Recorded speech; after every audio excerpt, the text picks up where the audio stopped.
کیا آپ جانتے ہیں کہ 4 رجب المرجب کا دن روحانیت کے اعتبار سے کتنا عظیم اور بابرکت ہے؟ 4 رجب المرجب کا دن وہ بابرکت دن ہے جسے اہل علم نے روحانیت کی ترقی، رزق میں برکت اور دلی مرادوں کی قبولیت کے لیے نہایت خاص قرار دیا ہے۔ اس بابرکت دن میں خاص طریقے سے فاتحہ اور دعا کا اہتمام کیا جاتا ہے، جس کے ذریعے رزق میں بزرگان دین کا روحانی فیض، زندگی میں آسانیاں اور اللہ تبارک و تعالی کا قرب حاصل ہوتا ہے۔ تو آئیے اس مخصوص طریقے کو جانتے ہیں۔ نحمدہ ونصلی علی رسولہ الکریم، اما بعد فاعوذ باللہ من الشیطان الرجیم، بسم اللہ الرحمن الرحیم۔ محترم سامعین و ناظرین، اولیاء کرام رحمت اللہ تعالی علیہم اجمعین اللہ پاک کے وہ خاص بندے ہیں جنہوں نے اپنی زندگیوں میں اللہ پاک کے بتائے ہوئے احکامات پر عمل کر کے اپنے رب کریم کی بارگاہ میں اعلیٰ مقام حاصل کیا۔ اس کے انعام میں اللہ پاک نے اولیاء کرام رحمت اللہ تعالی علیہم اجمعین کو اپنی عطا اور کرم سے بے شمار اختیارات سے نواز کر بلند شان و فضیلت عطا فرمائی۔ جیسا کہ حضرت ابو درداء رضی اللہ تعالی عنہ سے ایک طویل حدیث مروی ہے کہ جب نبوت کا سلسلہ ختم ہوا تو اللہ تبارک و تعالی نے امت محمدیہ میں سے ایک قوم کو ان کا نائب بنایا جنہیں ابدال کہتے ہیں۔ وہ ایسی قوم ہے کہ اللہ تبارک و تعالی نے انہیں اپنی ذات پاک کے لیے منتخب اور اپنے علم اور رضا کے لیے خاص کر لیا ہے۔ وہ 40 صدیق ہیں جن میں سے 30 اللہ کے خلیل حضرت ابراہیم علی نبینا علیہ الصلوۃ والسلام کے یقین کے مثل ہیں۔ ان کے ذریعے سے اہل زمین سے بلائیں اور لوگوں سے مصیبتیں دور ہوتی ہیں، ان کے ذریعے سے ہی بارش ہوتی ہے اور رزق دیا جاتا ہے۔ ان میں سے کوئی اسی وقت فوت ہوتا ہے جب اللہ تعالی اس کی جانشینی کے لیے کسی کو پروانہ دے چکا ہوتا ہے۔ یہ نوادر الاصول کے حوالے سے بیان کیا ہے۔ ایک اور حدیث میں حضرت شریح بن عبید رحمت اللہ تعالی علیہ فرماتے ہیں کہ حضرت علی المرتضی شیر خدا کرم اللہ تعالی وجہہ الکریم کے پاس ملک شام والوں کا ذکر ہوا تو ان سے عرض کی گئی کہ ان پر لعنت کیجئے، یعنی حضرت علی سے کہا گیا کہ جو ملک شام والے ہیں ان کے اوپر لعنت کیجئے۔ تو حضرت علی رضی اللہ تعالی عنہ نے ارشاد فرمایا، نہیں، میں نے حضور اقدس صلی اللہ تعالی علیہ وآلہ وسلم کو ارشاد فرماتے ہوئے سنا کہ ابدال شام میں ہوں گے۔ وہ حضرات 40 مرد ہیں، جب ان میں ایک وفات پاتا ہے تو اللہ تبارک و تعالی اس کی جگہ دوسرے کو بدل دیتا ہے۔ آگے حضرت علی رضی اللہ تعالیٰ عنہ فرماتے ہیں کہ ان کی برکت سے بارشیں برستی ہیں، ان کے ذریعے دشمنوں پر فتح حاصل ہوتی ہے اور ان کے برکت سے شام والوں سے عذاب دور ہوتا ہے۔ یہ حدیث پاک مسند امام احمد کے اندر موجود ہے۔ تو میرے عزیزو، ان حوالہ جات سے پتا چلا کہ اولیاء کرام رحمت اللہ تعالی علیہم اجمعین کی برکت سے اللہ تبارک و تعالی مصیبتوں کو دور فرماتا ہے اور ان کے ذریعے سے ہمیں رزق عطا فرماتا ہے۔ میرے عزیزو، اولیاء کرام کے کثیر اقسام ہیں، جیسے اقطاب، اوتاد، ابدال، نقبا، نجبا، رجبی، رجال الغیب وغیرہ۔ ان کے علاوہ بھی اولیاء اعظام کی بے شمار قسمیں ہیں۔ اب یہ سمجھیے کہ اوتاد ہر دور میں صرف 4 حضرات ہوتے ہیں۔ ان کے ذریعے اللہ پاک مشرق، مغرب، شمال اور جنوب کی حفاظت فرماتا ہے۔ ان میں سے جو اوتاد ہوتے ہیں نا، تو ہر ایک کی ولایت ایک جہت میں ہوتی ہے اور ان بزرگوں کو ہی اللہ تبارک و تعالی نے تقسیم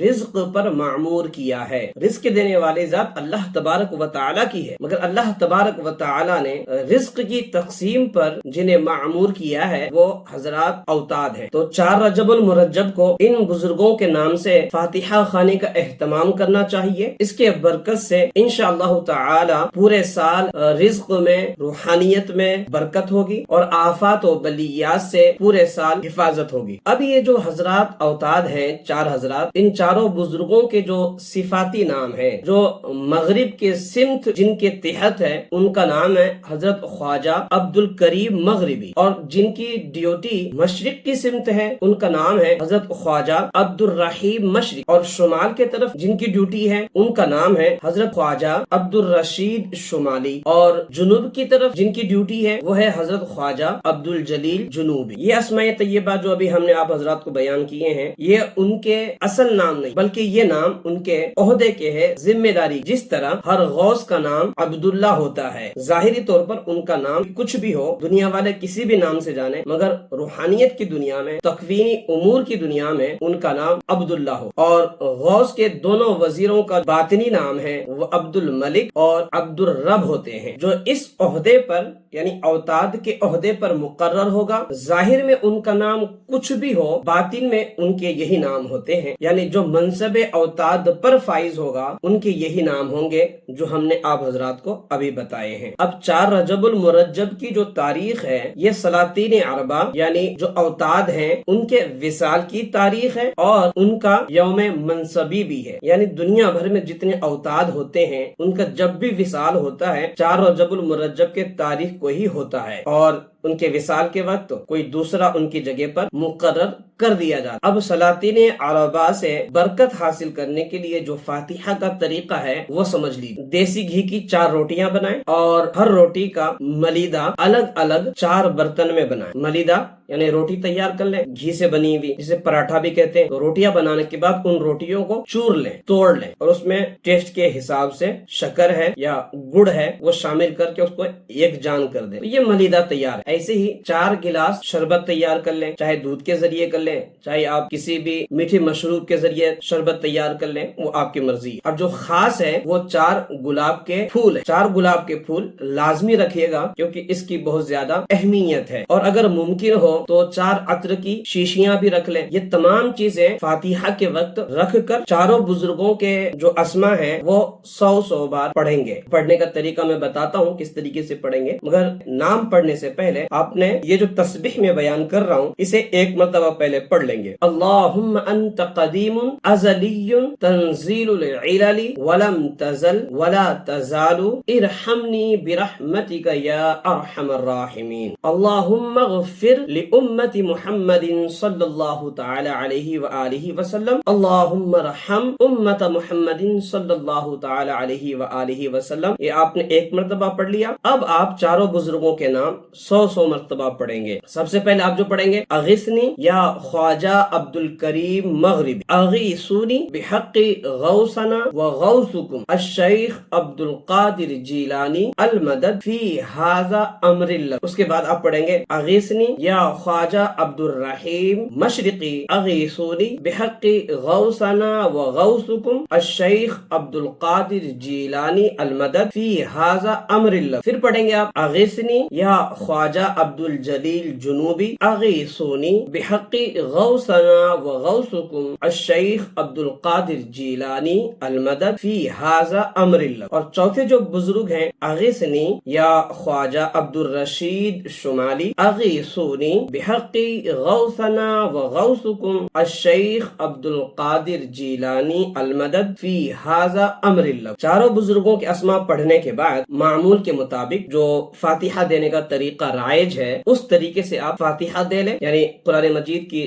جو صورتیں آیتیں آپ کو یاد ہے وہ پڑھ لیجئے، اور پڑھنے کے بعد ان چاروں بزرگوں کے وسیلے سے اللہ تبارک و تعالیٰ کی بارگاہ میں دعا کریں۔ فاتحہ کے بعد شربت اور ملیدہ وہ تقسیم کر دیں، آپ بچوں میں، بڑوں میں، غرباء میں، رشتہ داروں میں، اور خود بھی کھائیں اس میں سے، اپنے گھر والوں کو بھی کھلائیں۔ اور گلاب کے جو پھول ہیں کسی کپڑے میں کوئی سفید کلر کا کپڑا لے لیں اور گٹھری باندھ کر کے محفوظ مقام پہ رکھ دیں۔ اسی طریقے سے ہر سال 4 رجب المرجب کو فاتحہ خانے کا اہتمام کریں گے۔ پچھلے سال کا جو پھول ہوگا وہ ندی میں ٹھنڈا کر دیں گے، اور جو تازہ پھول ہوگا وہ آپ محفوظ رکھ لیں گے۔ اس سال 4 رجب المرجب کو جو آپ فاتحہ دے کر پھول رکھیں گے، آنے والے رجب المرجب کے 4 تاریخ کو جب آپ فاتحہ دیں گے وہ پھول آپ رکھ لیں گے، اور اس سال کے پھول کو لے جا کے ندی میں یا تالاب میں ٹھنڈا کر دیں گے۔ آپ عطر کی شیشی رکھیں گے، اگر رکھتے ہیں تو اس عطر کو اپنا روزمرہ کی زندگی میں استعمال کریں، کپڑوں پہ لگائیں، گھر کو معطر کریں۔ اللہ رب العزت سے دعا ہے